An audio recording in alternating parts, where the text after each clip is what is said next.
A gente está aqui novamente para mais uma conversa sobre as palavras e os números. Eu sou o professor Francisco Echalar e estou aqui com a professora Luciana Gimenez. A conversa hoje parte de um probleminha de matemática financeira. Vamos para ele. É um problema de matemática financeira em que você tem um capital inicial que vai ser aplicado até produzir um montante final. E aí está a redação que aparece no livro. Calcular o montante de 85 mil aplicado por 6 meses a taxa de 1% ao mês. Primeiro, o que está sendo pedido?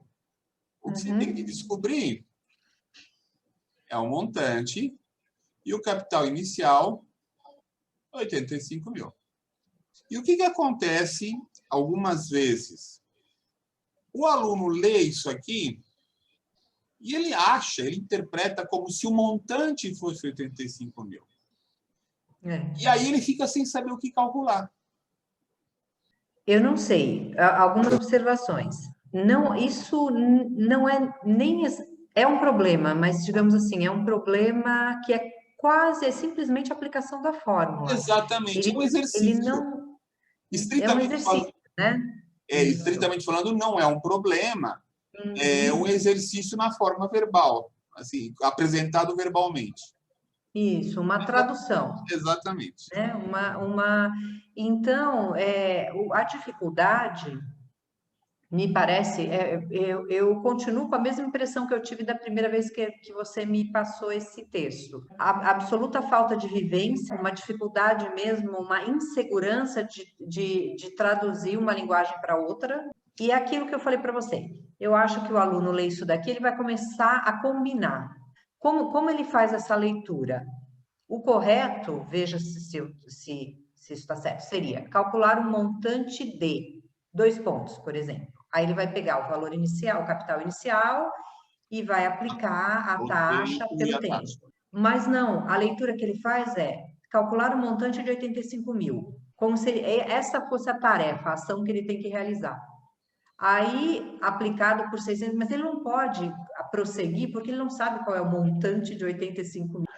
Isso não faz sentido nenhum. Faz sentido, ele trava, exatamente. Aí ele trava aí.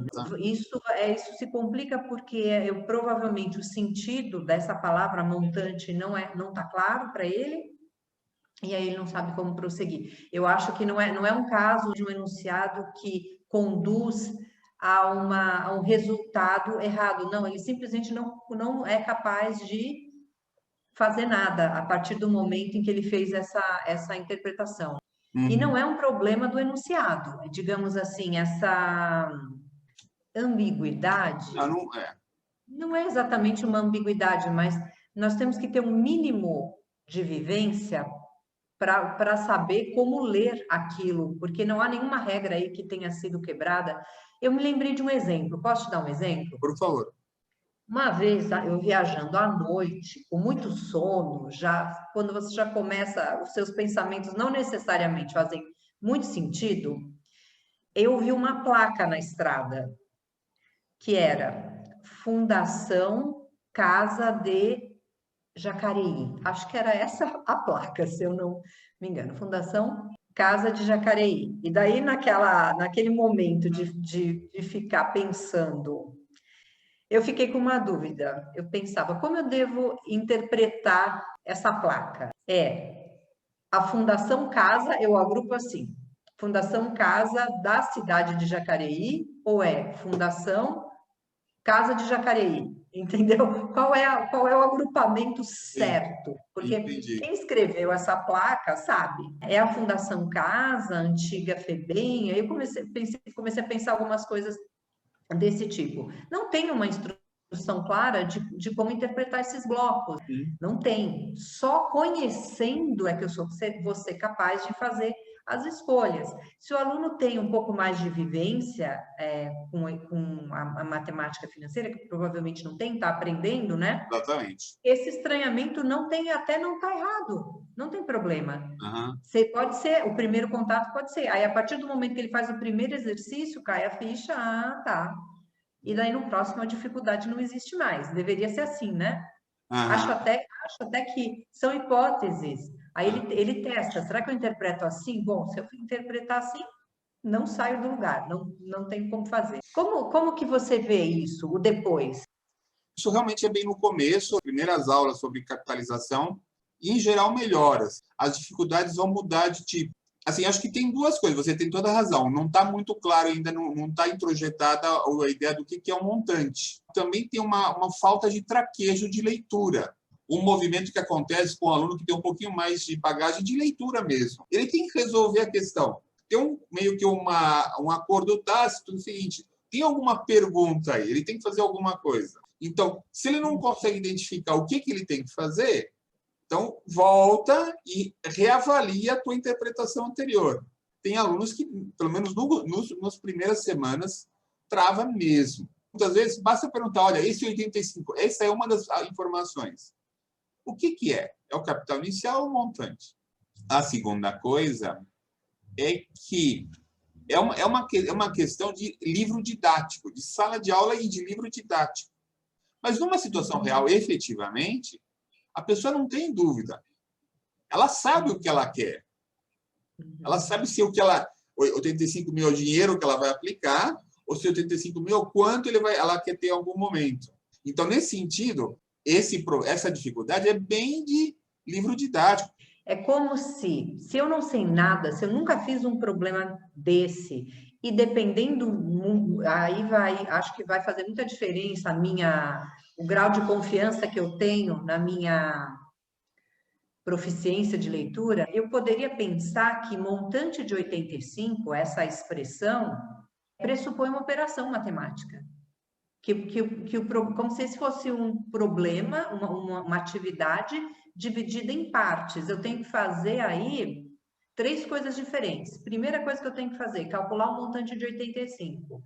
Aí eu tenho que pegar o montante de 85 e aplicar por 6 meses a taxa, entendeu? Se eu não tenho a clareza do que significa, me parece que o efeito, né, o aluno fica perdido porque ele absolutamente não sabe do que é que o enunciado está falando, isso não está claro. Eu acho que isso mostra a questão que se discute tanto, né, de você não trabalhar dessa forma, simplesmente com aplicação de fórmula, mas criar uma situação real, porque daí ia ganhar sentido.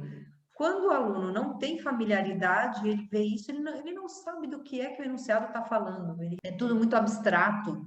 Aí eu imagino, se a gente trabalha com esse tipo de enunciado, pode até ser que ele, entendi, daí os próximos ele resolve, mas talvez automaticamente, sem ter clareza do que é que ele está descobrindo com isso. Tá certo. O que é que ele está descobrindo? Eu acho que um professor desavisado, para ele isso é tão óbvio. Qual é a dificuldade? Nem criei um problema para o aluno resolver, ele simplesmente os dados estão aí, ele tem que colocar esses dados dentro de uma fórmula e dar o resultado, não tem desafio aí. Mas tem o problema de não fazer sentido. Exatamente. Eu acho outro tipo de mal entendido. Nós estamos aqui tentando discutir o mal entendido tantas vezes, né? É de outra natureza. Não é um enunciado problemático, não existe aí. A questão é, o aluno não sabe do que é que o professor está falando, não sabe, não vê, não consegue tomar decisões, porque ele não sabe o que é montante, ele não sabe o que é aplicado por 6 meses, ele não, nada disso. Exatamente. E esse enunciado é pobre demais para ajudar ele a dar um sentido, Isso. Não aproxima do problema, só traduz a aplicação da fórmula para a linguagem verbal. Então não faz diferença o fato de estar como um problema.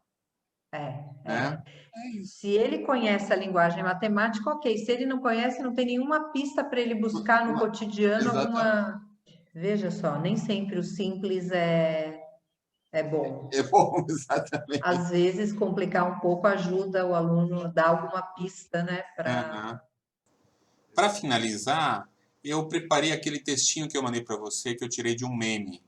Na primeira vez, eu achei que não tinha a ver. Aí depois você falou e falei, não, de fato tem a ver. Né? Então, mas eu acho que tem a ver porque é aquela questão do escopo, né? Exatamente. Como é que eu Exatamente. combino esses. Assim, Tudo bem, as palavras os eu pedaços. entendo, mas Exatamente. como elas estão conectadas, né? Aham, Você exatamente. quer ler, Paco? A esposa diz ao marido, que é programador de computador, amor, vai comprar pão de forma no mercado? Ah, e se tiver ovos, traz 6. Ou compra 6. O marido vai e, 1 hora depois, volta com 6 pacotes de pães de forma. A mulher, surpresa, pergunta, mas por que tanto pão? Ué, eles tinham ovos. Então a questão é comprar 6 o quê? Né? Vamos traduzir então. Vamos imaginar que dá para, né? Se tiverem ovos, compra 6. Para quem falou, é óbvio, se tiverem ovos, compra 6 ovos. Uhum. Não, se tiverem ovos, compra 6 pães. De fato, o verbo comprar é transitivo, exige um complemento. Uhum. Quando você não coloca o complemento, a pessoa vai buscar no O mais próximo, dito talvez. do texto qual é o complemento. Tinha 2 opções, pão ou ovo.